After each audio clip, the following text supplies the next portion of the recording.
लोकसभा चुनाव के ऐलान से पहले एबीपी न्यूज के लिए सी वोटर ने किया है देश का सबसे बड़ा ओपिनियन पोल। इस सर्वे में 41,762 लोगों से बात की गई।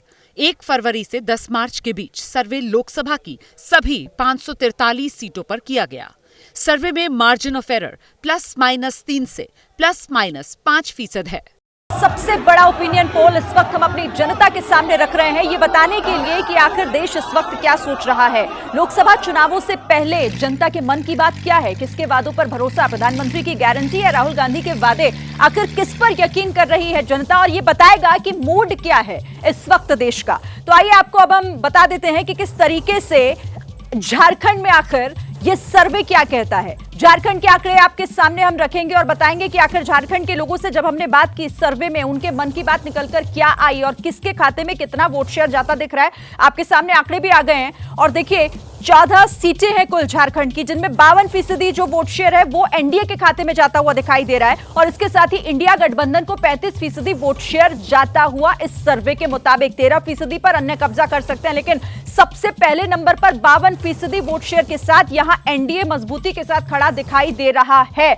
रोमाना, तो ये आंकड़ा बड़ा है। एनडीए जो है झारखंड के अंदर आप देख रहे हैं वोट शेयर के मामले में सबसे मजबूती से सबसे आगे खड़ा हुआ है 52% वोट शेयर के साथ, और इंडिया गठबंधन के खाते में करीब 35% वोट शेयर जाते हुए। हालांकि 2019 और झारखंड में एनडीए और इंडिया गठबंधन के अगर वोट शेयर को आप देखेंगे तो वहां पर एनडीए का जो वोट शेयर है उसके मुकाबले यहां करीब 4% के आसपास की एक कमी देखने के लिए मिल रही है, और इसी तरीके से इंडिया गठबंधन के वोट शेयर में थोड़ी सी बढ़ोतरी देखने के लिए मिल रही है। आगे जानेंगे कि जब ये वोट शेयर सीटों के लिहाज से तब्दील होगा तो फिर झारखंड की 14 लोकसभा सीटें क्या तस्वीर रहेगी। पिछली बार 2019 में 12 सीटों पर एनडीए ने जीत दर्ज की थी, महज 2 सीटें, एक कांग्रेस एक जेएमएम इंडिया गठबंधन के खाते में आई थी। इस बार क्या होगा जरा सा इंतजार कर लीजिए आप। और इस बीच हमारे साथ यहां पर जो विश्लेषकों का बड़ा पैनल मौजूद है, क्योंकि आज आंकड़ों का दिन है। ओपिनियन पोल मतलब आंकड़े, मतलब नंबर्स, और नंबर्स के विश्लेषण के लिए वरिष्ठ पत्रकारों का पैनल हमारे साथ यहां पर मौजूद है। जल्दी से आपका परिचय करा देते हैं। आप देख सकते हैं हमारे साथ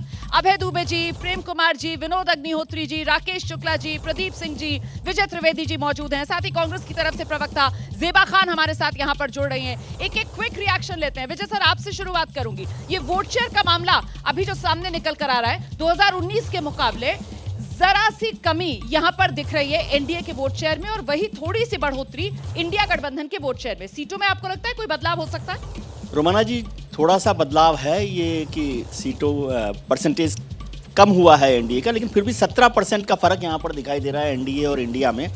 मुझे लग रहा था कि जब हेमंत सोरेन साहब जो चीफ मिनिस्टर रहे थे, उनकी गिरफ्तारी हुई, जेल वो गए, तो एक माहौल बन सकता है आदिवासी चीफ मिनिस्टर के खिलाफ जो एक्शन के तौर पर, और वो माहौल आज झारखंड में नहीं दिखाई दे रहा। सर, आप ये जो बड़ा बदलाव है, जल्दी से एक रिएक्शन लेते हैं। वो सीट में कोई बड़ा बदलाव मुझे नहीं दिखाई देता। हेमंत सोरेन के लिए काम करता हुआ नजर नहीं आ रहा है। वोट शेयर का आंकड़ा कम से कम यही बता रहा है। प्रदीप जी, माइक वो रखा है नीचे। सर, माइक नीचे जी। मुझे लगता है कि ये दोनों का कंपैरिजन नहीं करना चाहिए, तुलना नहीं करनी चाहिए। एक रिजल्ट है और एक अनुमान है। ठीक। तो अगर उस समय क्या अनुमान था 2019 में, उससे तुलना करते तो ज़्यादा बेहतर पिक्चर सामने आती। ठीक है। लेकिन जो उम्मीद थी झारखंड मुक्ति मोर्चा को कि हेमंत सोरेन की गिरफ्तारी से कम आदिवासी क्षेत्रों में जो है वो जेएमएम को बहुत बड़ी बढ़त आदिवासी वोट कंसोलिडेट होगा जेएमएम के पीछे, वो होता हुआ दिखाई नहीं दे रहा। ठीक है। राकेश शुक्ला जी, 56% वोट के साथ एनडीए 12 सीटों पे जीत हासिल किया था, और करीब 30-31% के साथ इंडिया गठबंधन यानी यूपीए था। इस बार 4% का जो आप अंतर दिखा रहे हैं, मुझे लगता है उससे सीट पे अंतर नहीं पड़ेगा, मार्जिन पे अंतर पड़ेगा, क्योंकि 6 सीटें ऐसी थी झारखंड में जहां 1.5 लाख से ऊपर की मार्जिन थी जीत हार की। तो वो 3 से 4% वोट जो फ्लो कर रहा है, मुझे लगता है वो मार्जिन पे असर डालेगा। सीट को लेके 2014 और 19 में इंडिया जो है, एनडीए जो है, वो अपनी सीट बरकरार रख के चल रहा है। पिछली बार 12 थी एनडीए की और 2 मिली थी, एक जेएमएम एक कांग्रेस, तो वही आप कह रहे हैं ब्रेकअप। कांग्रेस की सीट तो अब सीधे भाजपा के पास आ गई है। सिंहभूम से बीजेपी ने उनको उम्मीदवार भी बना दिया। बिल्कुल सही कह रहे हैं विनोद सर, लेकिन मेरा सवाल यह है कि वो जो केंद्रीय एजेंसियों का दुरुपयोग हो रहा है जी, और ये तो एक आदिवासी जो मुख्यमंत्री, आदिवासी जो चेहरा है उसका उत्पीड़न है, वो तमाम फैक्टर्स, तो ऐसा नहीं लग रहा है वोट प्रतिशत का जो आंकड़ा आ रहा है चल रहे हैं कुछ जेएमएम के 4% जो कम हुआ है, तो क्यों कम हुआ है एनडीए का? ऐसा तो कोई झारखंड सरकार ने कोई बहुत महत्वपूर्ण क्रांतिकारी काम तो नहीं कर दिया कि एनडीए का 4% कम हो जाए, उनका 4% बढ़ जाए। तो ये 4% जो कम दिखा रहे हैं तो कहीं ना कहीं वो फैक्टर हो सकता है। ठीक है। आखिर एक कारण ये भी हो सकता है, ठीक है, उतना बड़ा उतनी सहानुभूति नहीं मिल रही है कि वो 56% का आकर के 40% पे घट जाए, इनके ये बढ़ जाए, लेकिन फिर भी 4-5% अगर कम हुआ है तो कोई ना कोई तो कारण होगा। थोड़ा कंसोलिडेशन देखिए, हेमंत सोरेन को लेके अगर कोई सहानुभूति फैक्टर होगा तो आदिवासियों में होगा, गैर आदिवासियों में नहीं होगा। सीधा सीधा क्लियर कट डिवाइड है वहाँ पर झारखंड में, आदिवासी बनाम गैर आदिवासी। जब पूरे झारखंड में अगर उसका सहानुभूति फैक्टर होता तो ज़्यादा बड़ा वोट शेयर कम होता है एनडीए का।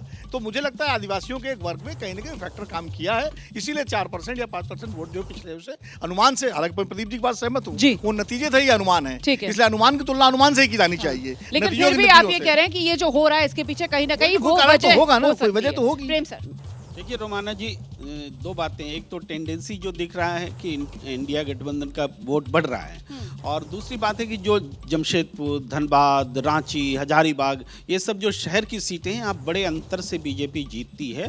तो यहाँ पर 4% का मार्जिन भी जो है सीटों में, वैसे जो दूर दराज के क्षेत्र हैं उन जगहों पर निर्णायक हो सकता है। ये तो जस्ट ये बता रहे हैं, लेकिन ये टेंडेंसी अगर वोट बढ़ने की है इंडिया गठबंधन की, पर तो सर ये निर्णायक और तो दिख तब जा होता ना सकता अगर है। मामला करीबी होता। यहाँ तो पिछली बार वो इतना बड़ा मैं फासला सीट था वाइज जीत कर का, रहा हूँ वो कि वो जैसे कम होता शहरी- हुआ नजर आ रहा मैं है कह कि रहा वो हूँ कि 1-1.5 लाख का अगर जो फासला था वो घटेगा। मैं कह रहा हूँ कि हाँ। शहरी और ग्रामीण क्षेत्रों में जो अंतर आप है, कह रहे हैं इस तरीके का शहर फर्क में दिख सकता है। बहुत ज्यादा लीड ठीक रहती है, है, ठीक तो है। ग्रामीण क्षेत्रों की सीटें जहाँ मार्जिन कम है वहाँ तो फर्क पड़ेगा। ठीक है, अभी आगे सीट का जैसे ही आंकड़ा आएगा उसके बाद मुझे लगता है हमें चर्चा करने में और आसानी होगी। अब देखिए, हर जगह जनता के अंदर जो भावनाएं होती हैं उनका दोहन करने के लिए, उनके आधार पर गोलबंदी करने के लिए विपक्ष को प्रयास करना पड़ता है। उसका पीछे एक नियोजन होना चाहिए, उसके पीछे एक नैरेटिव होना चाहिए। तो मुझे लगता है कि झारखंड ही नहीं, मैं आमतौर पर बात कर रहा हूँ, सभी प्रदेशों में अगर कहीं पर मोदी सरकार के खिलाफ और एनडीए के खिलाफ कोई नाराजगी है तो उस नाराजगी का ठीक से लाभ उठाने की कोशिशें क्या की गई हैं? मेरा सवाल ये है, क्या कोई ऐसी कहानी जनता को सुनाई गई है जिससे जो गैर भाजपा वोट है या गैर एनडीए वोट है वो किसी एक पोल के ऊपर आके उसका वहाँ ध्रुवीकरण हो जाए? वो ऐसी कोशिश की गई है? कम से कम मुझे नहीं वोटर लगती। में नाराजगी है तो उस नाराज वोटर को अपने पाले में लाने के लिए, उसको कंसोलिडेट करने के लिए क्या कोई कोशिश यहाँ पर होती हुई नजर आ रही है? ऐसा लग रहा है कि नहीं नजर आ रही है, और इसी वजह से यहाँ पर ये इतना अंतर वोट शेयर के मामले में एनडीए और इंडिया गठबंधन के बीच झारखंड में देखने के लिए मिल रहा है। वोट शेयर जब सीटों में तब्दील होगा तो सीटों को लेकर ओपिनियन पोल का बड़ा आंकड़ा क्या कह रहा है, ये सीधे एक बार फिर से आपको लेकर चलते हैं डेटा सेंटर शीरीन के पास। बिल्कुल रोमाना, तो ये तो वोट परसेंटेज की बात हो गई कि किसके खाते में कितना वोट शेयर जाता हुआ दिखाई दे रहा है। पहले नंबर पर यहाँ एनडीए दिखाई दे रहा है, तो दूसरे नंबर पर जिस तरीके से इंडिया गठबंधन 35% वोट शेयर के साथ और साथ ही 13% अन्य के खाते में। लेकिन अब ये सीटों में किस तरह से कन्वर्ट होता है, यानी कि किसके खाते में कितनी सीटें जाती हुई दिखाई दे रही है, इस सर्वे में हमने यही जानने की कोशिश की है। तो अब वो आंकड़ा भी अपने दर्शकों के सामने हम जल्दी से रख देते हैं कि आखिर झारखंड में सीटों के लिहाज से स्थिति किस तरह से उभर कर दिख रही है। 14 सीटों में से देखिए 12 सीटें एनडीए के खाते में जा सकती हैं। सर्वे का कहना है, सर्वे के मुताबिक इंडिया गठबंधन को महज 2 सीटों से संतोष यहां पर करना पड़ेगा और अन्य के खाते में एक भी सीट नहीं जा रही है। लेकिन 12 सीटें, 14 में से सीधे सीधे 12 सीटों पर एनडीए का कब्जा झारखंड में हो सकता है, यानी कि यह बड़ी जीत झारखंड में एनडीए गठबंधन दर्ज कर सकती है। रोमाना, बड़ा आंकड़ा है और एक तरीके से आप कह सकते हैं कि 2024 में भी झारखंड में 2019 वाला ही नंबर रिपीट हो रहा है। 14 में से एनडीए के खाते में 12 सीटें, इंडिया गठबंधन के खाते में 2 सीटें। लेकिन यहां पर एक फर्क है जो इस सर्वे में सामने निकल कर आ रहा है। पिछली बार वो इंडिया गठबंधन वाली जो 2 सीटें थी, एक जेएमएम और दूसरी कांग्रेस, लेकिन इस बार ये जो इंडिया गठबंधन वाली 2 सीटें हैं, ये दोनों की दोनों सीटें जेएमएम के खाते में जा रही हैं। कांग्रेस ने पिछली बार सिंहभूम की सीट जीती थी, जहां से गीता कोड़ा सांसद थी और गीता कोड़ा एन चुनाव से पहले कांग्रेस छोड़कर बीजेपी में शामिल हो गई हैं। बीजेपी ने गीता कोड़ा को वहीं सिंहभूम से बीजेपी का उम्मीदवार बनाकर चुनाव मैदान में उतार दिया है। तो कुल मिलाकर कांग्रेस अपना खाता भी नहीं खोलेगी इस बार। ओपिनियन पोल का बड़ा आंकड़ा ये कह रहा है। कांग्रेस की प्रवक्ता जेबा इस वक्त हमारे साथ मौजूद हैं। जेबा, ये क्या हो गया, मतलब 1 से 0? नहीं, ऐसा नहीं है रोमाना जी, ये कहना अभी बहुत जल्दी होगा कि हम खाता नहीं खोलेंगे। हम अच्छा कर रहे हैं और अच्छा करने की कोशिश कर रहे हैं और रिजल्ट जरूर अच्छा होगा। ये जो वजह बताइए, झारखंड में आपको क्यों लगता है आप अच्छा करेंगी? झारखंड में अच्छा करने की 3 वजह। हमने काम किया है, हम काम कर रहे हैं और राहुल गांधी और झारखंड के जो नेतृत्व है वो भी लगातार जनता के बीच में है। इसलिए और जो भाजपा सरकार है, मोदी सरकार है, आप 2014 से 19 तक देख लीजिए, जो भी वादे करके सत्ता में आए हैं सारे के सारे झूठे हैं और अब तक कोई भी पूरा नहीं हुआ है। सांसद पार्टी छोड़कर बीजेपी ज्वाइन कर रही है। देखिए, पार्टी छोड़कर गई है तो कैसे गई है ये सभी को पता है। ईडी सीबीआई के द्वारा लगातार किस तरह दबाया जा रहा है, किस तरह पहले आरोप लगाया जाता था और अब जाने के बाद सारे आरोप धुल गए हैं। और जिस तरह हेमंत सोरेन को प्रताड़ित किया जा रहा है, परेशान किया जा रहा है, झारखंड की जनता देख रही है और जवाब देगी। हेमंत सोरेन का नाम ले आइए, मुझे लगता है जरा हेमंत सोरेन फैक्टर पर ही जल्दी से बात कर लेते हैं। लेकिन इस बीच हमारे साथ देखिए बीजेपी की तरफ से प्रतुल शाहदेव जो हैं वो भी जुड़ गए, जरा उनसे एक रिएक्शन ले लेते हैं। प्रतुल जी, गीता कोड़ा जिस तरीके से कांग्रेस छोड़कर बीजेपी में शामिल हुई हैं, यहाँ पर कांग्रेस की प्रवक्ता कह रही हैं कि साहब ये केंद्रीय एजेंसियों का दुरुपयोग करते हैं। हालांकि ओपिनियन पोल का आंकड़ा ये कह रहा है कि आप लोग वही 2024 में भी 2019 वाला बढ़िया प्रदर्शन करने वाले हैं, उसके लिए बधाई भी ले लीजिए साथ साथ। 12 सीटें जीती थी, 2019 में भी 12 सीटें जीती हैं और पिछले बार तो हमारे जीत का जो प्रतिशत है वो 53% से लेकर 66% था। आप गोड्डा से धनबाद की बात करें, अधिकांश सीटों पर हम बहुत कंफर्टेबल और बहुत ब्रूट मेजॉरिटी के साथ जीते थे, तो ये कोई टक्कर में नहीं है। और जो चाईबासा एक सीट पिछली बार कांग्रेस जीती थी उसमें गीता कोड़ा का खुद का वजूद था, खुद का व्यक्तित्व था जिसका प्रभाव था, ना कि वो कांग्रेस के प्रभाव से जीती थी। और ये जो गीता कोड़ा के बारे में आपत्तिजनक बातें कह रही है, ईडी सीबीआई के डर से वो एक भी केस नहीं है साहब गीता कोड़ा के ऊपर ईडी और सीबीआई का, फिर ये क्यों ऐसा कह रही है? देखिए, दरअसल ना कांग्रेस की शूट एंड स्कूट वाली पॉलिसी होती है। हम तो आपके अभी भी ओपिनियन पोल से थोड़े से असहमत हैं। हमारा मानना है कि हेमंत सोरेन एक करप्शन के मामले में जेल में बंद है, सुप्रीम कोर्ट तक उन्हें कोई रियायत नहीं मिली है, तो जनता जानती है। तो ये जो आंकड़े के सर्वे आए हैं जिसमें एनडीए जो है वो झारखंड में बड़ी जीत की ओर बढ़ता हुआ नजर आ रहा है, इसका कहीं ना कहीं का श्रेय आप बीजेपी को इस रूप में देंगे कि केंद्रीय एजेंसियों ने कोई केंद्र सरकार के कहने पर सत्ता का गलत दुरुपयोग नहीं किया है, गलत उपयोग नहीं किया है सत्ता का हेमंत सोरेन के खिलाफ, उन पर भ्रष्टाचार के आरोप और इसी वजह से उन पर कार्रवाई हुई है। ये संदेश आप लोग जनता को समझा पाए हैं, यही समझ में आ रहा है? बिल्कुल रोमाना, कोई उनको अभी तक सिंपैथी फैक्टर भी नहीं मिला। मैं तो कई सर्वे देख रहा था, कहीं सिंपैथी नहीं है। हमारी रिपोर्टर मेघा उपाध्याय वहीं झारखंड में मौजूद हैं और उनके साथ लोग भी मौजूद होंगे, जरा वो भी लोगों का मन टटोलें, जाने हेमंत सोरेन के लिए सिंपैथी है या नहीं है। एनडीए को ये जो भारी बढ़त ओपिनियन पोल के आंकड़ों में नजर आ रही है, इस पर आपके इर्द गिर्द जो लोग मौजूद हैं उनकी क्या राय निकल रही है मेघा? जी हाँ बिल्कुल रुमाना, तो देखिए मैं आपको एक बार पहले तस्वीरें दिखाऊं। यहाँ पर मेरे पास रांची में सभी उम्र के लोग हैं, यहाँ पर कॉलेज में पढ़ने वाले स्टूडेंट्स हैं, लड़कियां हैं और इनसे जानते हैं कि हेमंत सोरेन को लेकर जो बात आप कह रही हैं, जो बातें निकल के सामने आ रही है, क्या वाकई लोगों के मन में हेमंत सोरेन को लेकर वो सिंपैथी है? क्या नाम है सर आप? मेरा अरविंदर सिंह देओल, मैं जेएमएम का रांची डिस्ट्रिक्ट का। सर ये बताइए कि जिस तरीके से तस्वीरें आ रही है, एनडीए को फिर से बड़ी बढ़त मिलती नजर आ रही है, 12 सीटें उनके खाते में, मतलब वो जीतेंगे, इस तरीके की तस्वीरें आ रही है, तो क्या लगता है हेमंत सोरेन जिस तरीके से उन्होंने इस्तीफा दिया, उन पर ईडी की कार्रवाई हुई, जनता के दिल में कोई सिंपैथी है? देखिए, सबसे पहले तो ये जो आंकड़े दिखाए जा रहे हैं ये बेसिकली एक तरह से मार्केटिंग है बीजेपी की, कि लोगों के दिमाग में एक इम्पैक्ट सा लाया जाए कि नहीं इस बार भी, क्योंकि बहुत सारे मैक्सिमम वोटर्स बॉर्डर लाइन पे बैठे होते हैं, वो जिस दिन तक वोट नहीं पड़ती उस दिन तक डिसाइडेड नहीं होते कि किस तरफ जाना है, तो उनको कहीं ना कहीं एक साइकोलॉजिकल प्रेशर बनाने के लिए ये मीडिया हाउसेस के द्वारा, मुझे लगता है कि कहीं ना कहीं ये ग्राउंड रियलिटी से हमारे झारखंड में तो बहुत दूर है। आपको आप कहना चाहते हैं कि जो ओपिनियन पोल आ रहा है और हेमंत सोरेन को लेकर वो रियलिटी नहीं है? नहीं, आप गांव में जाएं, शहरों में आप यहाँ पर खड़े हैं, सबसे पहले तो जो आपका पर और लोग हैं उनसे नहीं, वो जो आपका सैंपल साइज है, it's too small a sample size to decide कि 3.5 करोड़ 4 करोड़ जनता की क्या चाहती है झारखंड। और भी लोग हैं, उनसे पूछते हैं कि क्या तस्वीरें आपको लगती है कि इस बार रुझान किसकी तरफ है, कितनी सीटें आएंगी, क्या तस्वीर, और क्या हेमंत सोरेन के लिए कोई सिंपैथी? कोई सिंपैथी नहीं है, जो घोटालाबाज आदमी का कोई सिंपैथी नहीं है। और 14 में यहाँ 14 सीट एनडीए को मिलने जा रहा है, जिसमें कोई किंतु परंतु नहीं है। देखिए रुमाना, आप 12 कह रही हैं, यहाँ पर 14 भी कह रहे हैं लोग, मैं जरा एक करके सबसे बात बिल्कुल, तो ये अलग अलग राय है जो ग्राउंड से निकल कर आ रही है। मैं दोबारा आपके पास आऊंगी, मैं जरा जल्दी एक क्विक रिएक्शन यहाँ पर लेते हैं। वरिष्ठ पत्रकारों का पैनल हमारे साथ मौजूद है। विजय जी, क्या लग रहा है, मतलब हेमंत सोरेन सलाखों के पीछे और चंपई सोरेन की शख्सियत में वो करिश्मा नहीं है कि वो इंडिया के लिए कुछ कमाल करवा पाए?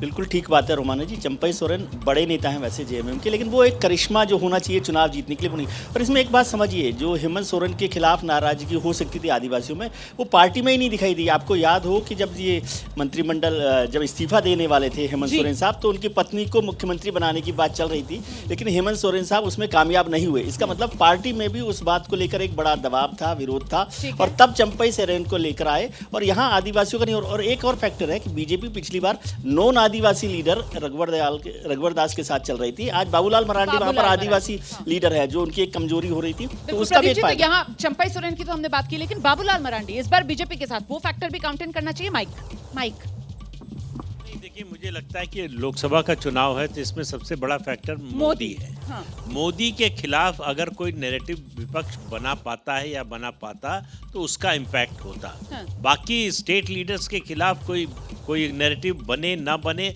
उसका बहुत ज़्यादा रिजल्ट पर असर नहीं पड़ेगा। हाँ। उससे आधा % 1% वोट इधर उधर भले हो जाए, अगर बहुत कायदे से नैरेटिव बन जाए तो।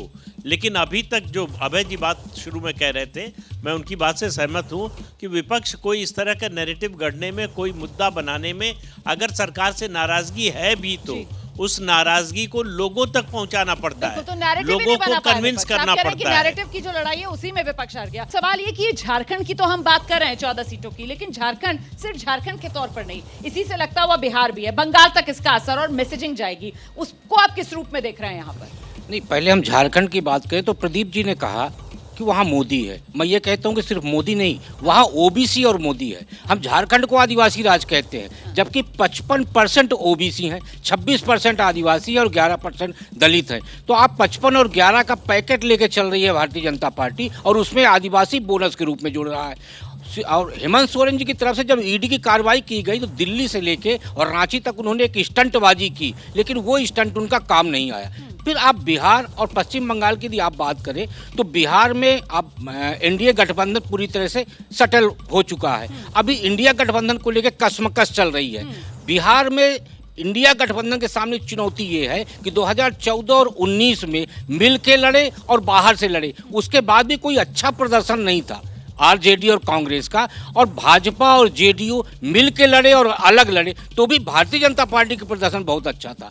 पश्चिम बंगाल में ममता बनाम मोदी का मुकाबला हो रहा, वहाँ कांग्रेस और लेफ्ट पार्टी संघर्ष की स्थितियों में है। सर, जो बात आप कह रहे हैं ना कि देखिए गठबंधन के लिहाज से भी यहाँ पर देखा जाए एनडीए और इंडिया, वहाँ बिहार में जहाँ इतना ज्यादा केओस था, वहाँ भी एनडीए जो है वो कमोबेश सीट बंटवारे को लेकर फॉर्मूले तक पहुंच रहा है। महागठबंधन अभी तक सीट को लेकर वहाँ पर कोई बात नहीं बन पाई है। आज भी खबर आई किस तरीके से कांग्रेस की तरफ से 14-15 सीटें, और तेजस्वी यादव जो हैं वो 7 से ज्यादा सीटें देने को तैयार नहीं। और झारखंड में भी आप देख लीजिए, यहाँ अभी तक सीट शेयरिंग का फॉर्मूला जो है औपचारिक ऐलान उसका हुआ नहीं है। नहीं, वो तो इंडिया गठबंधन की गाड़ी जो है थोड़ा धीरे चल रही है, धीरे ही चल रही वो है, पैसेंजर ट्रेन की तरह चल रही है। तो ये तो हम लोग भी देख रहे हैं, लेकिन फिर भी मैं एक बात बताऊं, झारखंड की अगर बात करें, ये सही है कि एनडीए का बहुमत दिखाई पड़ रहा है आंकड़ों में भी और वोट प्रतिशत में भी, सीटों में भी, लेकिन अभी एकदम से खारिज कर देना कि वहाँ कोई नैरेटिव नहीं बना है, मैं इससे सहमत नहीं हूँ। आपको लगता है नैरेटिव बना है? नहीं, नैरेटिव बना, इसका पैमाना क्या है? नैरेटिव नहीं बना। मैं तो पहले सवाल जवाब में कहा था 5% से 4% वोट कम हुआ, तो किसी कारण से कम हुआ होगा, नंबर 1। दूसरी बात, ये बात सही है कि ओबीसी समुदाय वहाँ एक बड़ा फैक्टर है, और ओबीसी का ज़्यादातर जो समर्थन है वो बीजेपी के साथ है, इसमें कोई दो राय नहीं, जो शुक्ला जी ने कहा। इसके बावजूद बाबूलाल मरांडी की बात कर रही हैं, बाबूलाल मरांडी ने इतना ज़्यादा इधर से उधर गए हैं वो, कि उनकी वो जो साख जो पहले थी एक आदिवासी नेता के रूप में, एक प्रखर आदिवासी नेता के रूप में, वो अब नहीं बची है। जिस तरह उन्होंने कभी कांग्रेस के साथ, कभी अलग, कभी इधर, कभी उधर रहे हैं, वो उनसे ज़्यादा आज भी अगर साख आदिवासियों में भाजपा के नेताओं में है तो अर्जुन मुंडा की है। तो ये बात समझनी चाहिए, बाबूलाल मरांडी उतनी बड़ी चुनौती नहीं है। हेमंत सोरेन की जहाँ तक बात है, हेमंत सोरेन जेल में है, उनकी पार्टी जो है किस हद तक इस आदिवासी मुद्दा बना पाएगी, ये उसकी परीक्षा है। झारखंड 14 लोकसभा सीटें, एपीपी न्यूज पर ओपिनियन पोल का आंकड़ा ये कह रहा है 14 में से 12 एनडीए के खाते में जाएंगी, 2 इंडिया गठबंधन के खाते में। ग्राउंड पर लेकर चलते हैं, मेघा उपाध्याय हमारे साथ मौजूद है। मेघा, आपके आसपास जो लोग हैं त्वरित सर्वे कीजिए, एनडीए या इंडिया, क्या कह रहे हैं लोग?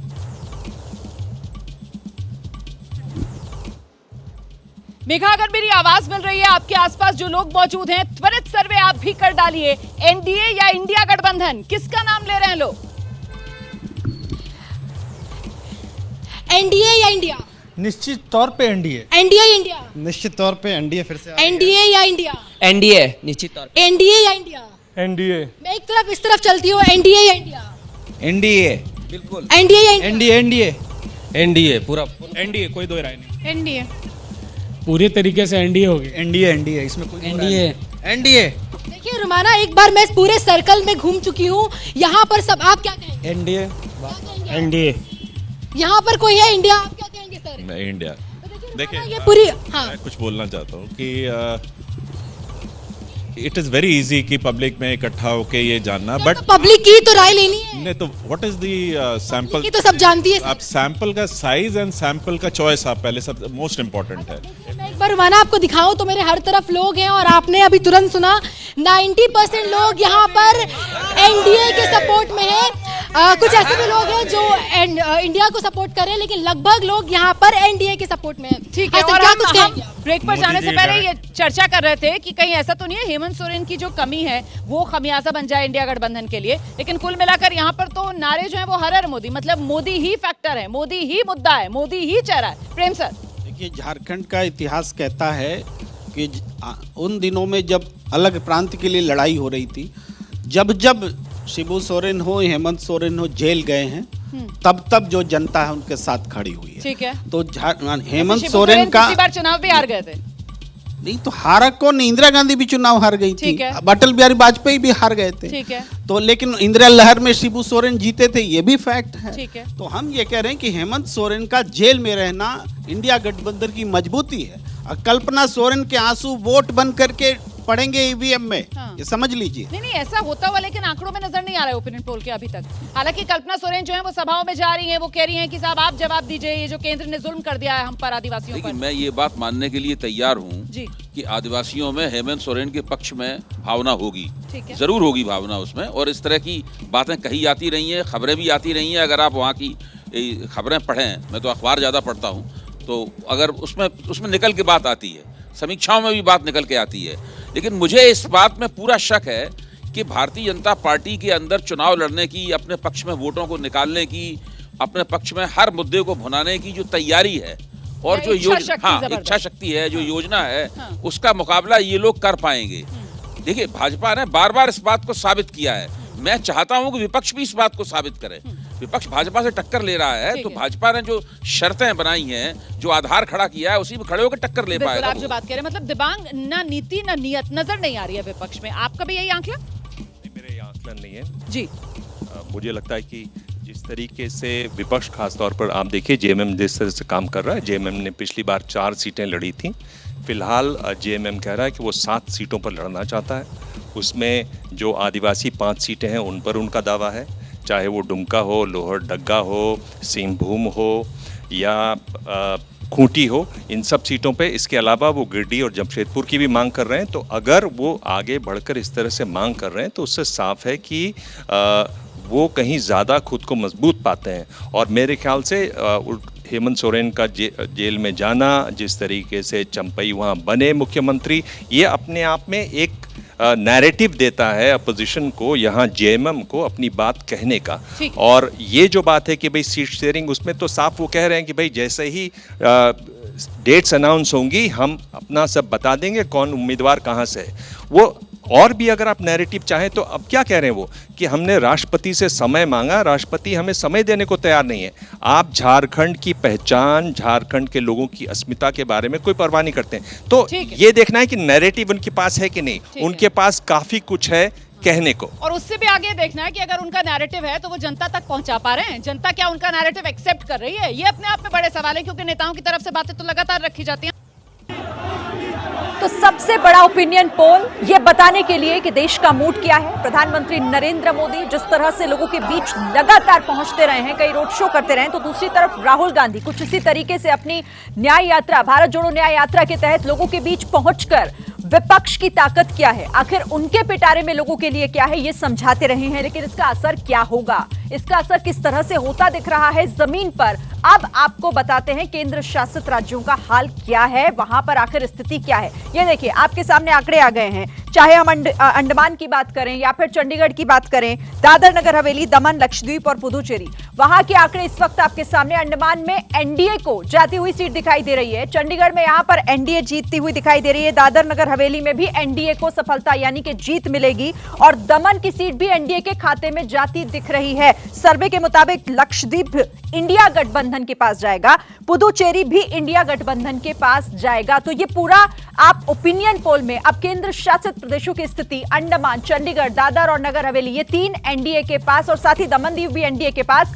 लक्षद्वीप और पुडुचेरी इंडिया गठबंधन के खाते में जा सकता है सर्वे के मुताबिक। रोमाना। बिल्कुल, तो कुल मिलाकर ये 6 लोकसभा सीटें हैं इन 5 केंद्र शासित प्रदेशों की और आंकड़ा यहां पर 4-2 का नजर आ रहा है। 4 एनडीए के खाते में जाती हुई नजर आ रही है और 2 जो है वो इंडिया गठबंधन के खाते में जाती हुई नजर आ रही है। इसमें मुझे लगता है जरा शुरुआत लक्षद्वीप से करते हैं। प्रधानमंत्री नरेंद्र मोदी खुद लक्षद्वीप जाते हैं और लक्षद्वीप में हालांकि इंडिया गठबंधन की हम बात कर रहे हैं, सिटिंग एमपी वहां पर एनसीपी का है और कांग्रेस ने वहां से अपने उम्मीदवार के नाम का ऐलान भी कर दिया है। विजय, लक्षद्वीप बहुत इंपॉर्टेंट है और आपने जैसे चर्चा की कि प्रधानमंत्री भी वहां पर गए, काफ़ी बात हुई है, लेकिन उसके डेमोग्राफी देखेंगे तो 90% मुस्लिम आबादी वहां पर है और पिछले आज़ादी के बाद से जब तक का इतिहास देखेंगे तो हमेशा ही कांग्रेस वहां पर एक तरह से रही है। इंडिया गठबंधन के लिए वहां पर बड़ी संभावनाएं दिखाई देती है। मुझे नहीं लगता कि कोई बहुत बड़ा बदलाव वहां पर हो सकता है। लेकिन एक इंपॉर्टेंट बात दादर नगर हवेली के बारे में मैं बताऊं कि दादर नगर हवेली पहले शिवसेना उद्धव ठाकरे ग्रुप के पास थी और वो जो सिटिंग एमपी हैं जो कलाबेन देलकर, जिनके पति पहले मोहन देलकर वहां पर एमपी होते थे, फिर उनका निधन हो गया था संदेहास्पद, उसके बाद उनको एमपी बनाया गया और अभी पार्टी में वो शिवसेना छोड़कर भारतीय जनता पार्टी में हो गए और बीजेपी के कैंडिडेट हो गई हैं। इसलिए दादर नगर हवेली जो है आपको एनडीए की सीट के तौर पर दिख रहा है। ये एक बड़ा बदलाव हुआ है क्योंकि वो इंडिया के पास जा सकती थी। अब चंडीगढ़ की बात है, चंडीगढ़ में किरण खेर जो वहाँ पर एमपी रही हैं उनको लेकर बहुत अच्छी परफॉर्मेंस और अच्छी रिपोर्ट नहीं है और खासतौर से अभी जो मेयर वाला कंट्रोवर्सी हुई वो भी एक बड़ा बात है। तो किस तरह से चंडीगढ़ रेस्पॉन्ड करता है, हालांकि वो एनडीए के पास ही रहने वाली सीट लगाई दिखती है कि किस तरह से रहेगी। तो ये 3 सीटों पर मैं ज़्यादा चर्चा करना चाहता हूँ। इन 3 सीटों पर मुझे लगता है जरा चंडीगढ़ पर अफसर से भी बात कर लेते हैं क्योंकि किरण खेर का जिक्र विजय सर कर रहे थे। 2014-2019 किरण खेर लगातार जीतती आ रही हैं। इस बार स्वास्थ्य कारणों से माना जा रहा है हो सकता है उनकी जगह किसी और को पार्टी उम्मीदवार बनाए, लेकिन मेरा सवाल ये है कि उम्मीदवार कोई भी हो फिर भी जीत बीजेपी की हो रही है। हालांकि चंडीगढ़ में आम आदमी पार्टी और कांग्रेस साथ आए हैं और गठबंधन में ये सीट कांग्रेस को दी गई है। पंजाब में गठबंधन नहीं हुआ है, फिर भी चंडीगढ़ में गठबंधन हुआ है, उसका भी कोई फायदा नहीं मिल पा रहा है गठबंधन को। नहीं, मुझे लगता है कि उस गठबंधन का चंडीगढ़ में जो आम आदमी पार्टी कांग्रेस का गठबंधन हुआ है उसका निश्चित रूप से फायदा मिलेगा अगर दोनों पार्टियों के कार्यकर्ता साथ मिलकर काम करते हैं तो। अच्छा। एक केमिस्ट्री अगर बनती है दोनों में, आपको लगता है कि चंडीगढ़ में फायदा मिल सकता है? बिल्कुल मिलेगा अगर केमिस्ट्री बनती है तो। हाँ। केवल गठबंधन के लिए गठबंधन हुआ है तो उसका फायदा तो नहीं मिलेगा। ठीक है। लेकिन वहां पर बीजेपी बहुत मजबूत है, इसमें कोई शक नहीं। बीजेपी कैंडिडेट बदलेगी इसकी भी पूरी संभावना है। अब कैंडिडेट कौन होगा, उसके सामने कौन कैंडिडेट आएगा, ये फैक्टर भी मैटर करता है। इसको लेकर सर खूब चर्चाएं हैं, कैंडिडेट कौन होगा बीजेपी की तरफ से? क्या कोई चौंकाने वाला नाम सामने आ सकता है? चौंकाने वाला नाम किसका होगा? कोई अभिनेता हो सकता है, कोई खिलाड़ी हो सकता है, क्या तमाम तरह की सुखबुकाहट है। ओपिनियन पोल के आंकड़े में चंडीगढ़ को लेकर वोट शेयर क्या सामने आ रहा है, जरा ये आंकड़ा देखिए आप। चलते हैं आपको लेकर एक बार फिर डेटा सेंटर शीरीन के पास। बिल्कुल रोमाना, इससे पहले सीट तो हमने बता दी कि चंडीगढ़ की जो सीट है वो एनडीए को मिलती हुई दिखाई दे रही है इस सर्वे के मुताबिक, यानी कि एनडीए पर भरोसा जताया जा रहा है जनता की तरफ से। और ये अब किस तरीके से वोट शेयर इसका कहां कितना डिवाइड होता है, किसके खाते में जाता है, वोट शेयर भी हम अपने दर्शकों को बता देते हैं कि चंडीगढ़ में किसके खाते में कितना वोट शेयर जा रहा है। आंकड़े दिलचस्प है और इस वक्त आप अपनी टीवी स्क्रीन पर वो आंकड़े देख रहे हैं। ये देखिए 51% जो है वो एनडीए को वोट शेयर, इसके साथ ही 44% वोट शेयर इंडिया गठबंधन को जा सकता है और 5% अन्य के खाते में जा सकता है। सर्वे ये कह रहा है कि चंडीगढ़ लोकसभा सीट की स्थिति ये है कि 51% वोट शेयर एनडीए के खाते में और 44% जो है वो इंडिया गठबंधन के खाते में जा सकता है। तो चंडीगढ़ का जो सीट है चंडीगढ़ की वो तो एनडीए को मिल ही रही है, लेकिन वोट शेयर क्या कहता है उसकी ये पूरी तस्वीर। रोमाना, और ये तस्वीर जो है ना वो बेहद दिलचस्प इसलिए हो जाती है क्योंकि एक सवाल यहाँ पर जो प्रदीप सर की तरफ से उठाया गया था तो एक तरीके से उसका जवाब इस आंकड़े से मिल रहा है क्योंकि 2019 में यही बीजेपी एनडीए 51%, कांग्रेस पार्टी 40% और आम आदमी पार्टी करीब 3.5%, तो वही 44% का आंकड़ा जो है वो बैठ रहा है। तो मतलब केमिस्ट्री तो बन रही है, लेकिन फिर भी सीट जो है वो बीजेपी निकाल रही है। ओपिनियन पोल का आंकड़ा आम आदमी पार्टी 2014 में भी प्रयोग की थी, चंडीगढ़ में गुलपनाग को उतारा गया था और बहुत हाइप में चुनाव गया था, लेकिन रिजल्ट निगेटिव रहा। 2019 में भी भारतीय जनता पार्टी का प्रदर्शन बहुत अच्छा था। इस बार मुझे लग रहा है कि चंडीगढ़ से भारतीय जनता पार्टी ब्यूरोक्रेट उतार सकती है। अच्छा। और वो अरुण गोयल हो सकते हैं, क्योंकि अरुण गोयल का इस्तीफा जब भी हुआ है वो कहीं ना कहीं प्रमुख कामों के लिए हुआ है। जो अभी और चुनाव आयुक्त अरुण गोयल ने इस्तीफा दिया है, आप ये कह रहे हैं कि क्योंकि बहुत चंडीगढ़ की सीट सीट बैस मिजाज की सीट है, वहां कांग्रेस के पवन बंसल लंबे समय तक सांसद रहे हैं। तो इस बार भारतीय जनता पार्टी वहां अरुण गोयल के रूप में एक प्रत्याशी उतार सकती है, और वहां का जो मिजाज है वो व्यापारी पूरा कर्मचारियों का मिजाज है। और ब्यूरोक्रेट पंजाब के रहने वाले हैं, पटियाला उनका जन्म स्थल है, चीफ सेक्रेटरी थे वो पंजाब के। और जो चंडीगढ़ का मास्टर प्लान बना वो अरुण गोयल जी के कार्यकाल में बनाया गया था। तो मुझे लगता है कि इस बार भारतीय जनता पार्टी में जो इस्तीफा हुआ है अरुण गोयल जी का, वो इनका चुनाव लड़ाया जा सकता है। विनोद जी, ये शुक्ला जी ने तो एक नए एंगल, एक तरीके से नई खबर ही दे दी है एबीपी न्यूज पर ओपिनियन पोल के दौरान। खबरें रहती हैं और शुक्ला जी का खबर लाए हैं तो उसका कुछ आधार होगा, मतलब बिना आधार खबरों नहीं कहते हैं। और वैसे भी अरुण गोयल का जिस तरह अचानक इस्तीफा हुआ है तो चौंकाने वाला रहा ही है। हर व्यक्ति सोच रहा था क्यों इस्तीफा दिया। लेकिन चंडीगढ़ के बारे में जैसा भी उन्होंने कहा कि पवन बंसल वहाँ लगातार 2004 में भी जीते, 2009 में भी जीते कांग्रेस की टिकट से। देखिए, अभी अगर आंकड़ों की बात करें तो निश्चित रूप से बीजेपी का पलड़ा, एनडीए का पलड़ा बहुत भारी है चंडीगढ़ में। 44% जो है और 51% और 44% के मुकाबले में, और 40% और 3.5%, यानी आपने सीधे गणित अगर जोड़ दिए तो हो जाता है। लेकिन हर चुनाव अपने अलग वातावरण में होता है। अगर जो प्रदीप जी ने कहा, जो मेयर के चुनाव में जिस तरह से वहाँ पर नगर पालिका के चुनाव में धांधली हुई और उसके पहले जो कॉर्पोरेटर चुनाव हुए उसमें कांग्रेस और आम आदमी पार्टी मिला करके जीते दोनों, इसीलिए मेयर उनका चुना गया, जिसको बाद में धांधली के कारण वो बदला गया। अगर वो केमिस्ट्री बनती है तो कई बार चीजें इधर से उधर भी हो सकती है, तब वो टक्कर कड़ी हो सकती है। मैं ये नहीं कह रहा हूँ कि बीजेपी हार ही जाएगी, लेकिन तब मुकाबला कड़ा होगा, अलग बात है तब। लेकिन अगर केमिस्ट्री बनती है आम आदमी पार्टी और इसके बीच में, क्योंकि पंजाब में सरकार है आम आदमी पार्टी की और चंडीगढ़ राजधानी है, तो ये मत भूलिए उसका भी असर पड़ता है। और ऐसे में जो सरकारी कर्मचारी जिसकी बात कर रहे हैं वो कई बार सरकार की तरफ भी झुकते हैं, इसलिए टक्कर वहाँ अच्छी हो सकती है। चंडीगढ़ इसलिए भी माइलस्टोन है एक तरह से, पूरे चुनाव में एक देखने लायक बात होगी, क्योंकि इंडिया गठबंधन की पहली जो रिजल्ट है वो यहीं से आई, और हालांकि उसको पहले हार में और बाद में जीत में बदल दिया गया, तो ये प्रतीकात्मक भी है। और दूसरी बात है कि ये हम मानते हैं कि बीजेपी ने उसको समझा है कि ये सीट हमारी कमजोरी हो सकती है, इसको कैंडिडेट बदलना है, और आंकड़े भी बता रहे हैं कि बीजेपी की पोजीशन जो है थोड़ी टाइट वाली पोजीशन में है, तो इसलिए ये कांटे की टक्कर वाली सीट है। और आप चंडीगढ़ से पूरे देश का मिजाज समझ सकते हैं। अबे सर जी, एक सेकंड, अबे सर कर ले बात, फिर अगर दूसरे प्रदेशों में जो आंकड़े हम लोगों के पास आते हैं एनडीए के और इंडिया के, तो आप देखें उसके बीच में अंतर बहुत ज्यादा होता है, बहुत ज्यादा होता है, 15%, 16%, 17%। यहाँ पर गैप ऐसा है, इसमें अगर ठीक से लड़ाई लड़ी जाए, जैसे प्रदीप जी ने कहा, समझौता ठीक से किया जाए, वोटों का ट्रांसफर ठीक से हो, कार्यकर्ता मिलजुल के काम करें, एक दूसरे की टांग न खींचें, तो इसको टक्कर को गंभीर बनाया जा सकता है। दिबांग, मुझे लगता है देखिए ये एक बड़ी बात है कि अगर आप जज हैं या आप बड़े अधिकारी हैं तो एक कानून बनना चाहिए कि आप चुनाव नहीं लड़ सकते कम से कम कुछ समय तक के लिए। ये तो बहुत शर्मनाक स्थिति है कि आप चुनाव आयुक्त हैं, आप इस्तीफा दीजिए और फिर आप चुनाव लड़ लीजिए। मेरे ख्याल से इस स्थिति से बचा जाना चाहिए।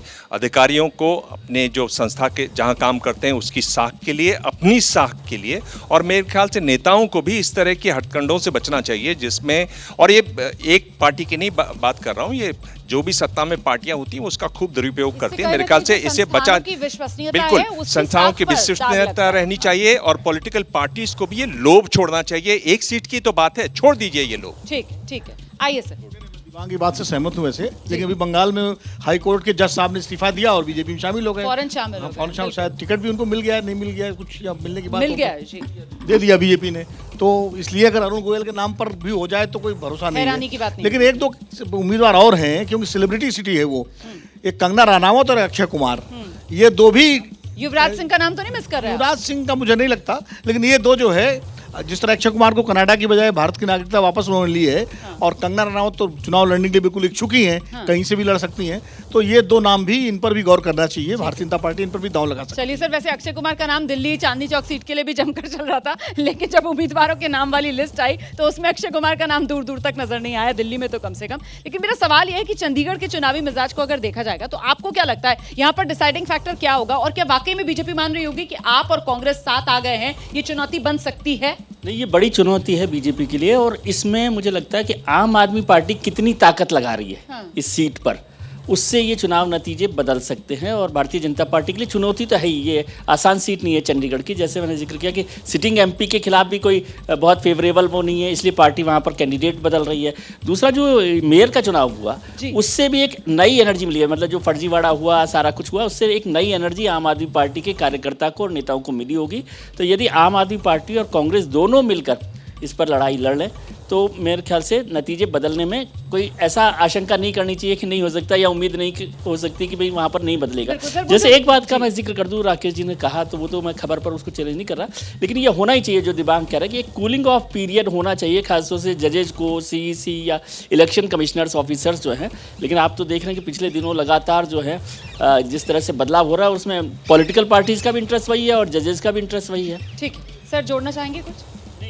मैं तो सिर्फ इतना कह रहा हूँ कि जो मेयर के चुनाव में हुआ उससे भारतीय जनता पार्टी को चंडीगढ़ और पंजाब ही नहीं, पूरे देश में छवि को बहुत धक्का लगा है। इतना ब्लेटेंट बेईमानी, देखिए बेईमानी सभी पार्टियां करती हैं, सरकारें करती हैं, तो भी समझ में आता, वो कहते हैं ना, आंखों देखी मक्खी तो नहीं निकली जाती है। बिल्कुल जो है जो किया है, और जिस तरह से उसके बाद सुप्रीम कोर्ट का जो जजमेंट आया है, अगर जजमेंट ना आया होता तो भी जो है वो राजनीतिक आरोप प्रत्यारोप में शायद निकल जाता। लेकिन सुप्रीम कोर्ट के जजमेंट के बाद और जिस तरह की टिप्पणी की सुप्रीम कोर्ट ने, वो बीजेपी के लिए बड़ा सेटबैक है, और ये सबक भी है अगर सीखा हो बीजेपी ने। बिल्कुल, तो कुल मिलाकर आपने झारखंड और साथ ही साथ 5 केंद्र शासित प्रदेशों की 6 लोकसभा सीटों का पूरा हिसाब किताब, मतलब 20 लोकसभा सीटों का पूरा हिसाब किताब इस 1 घंटे में हमारे साथ देख लिया।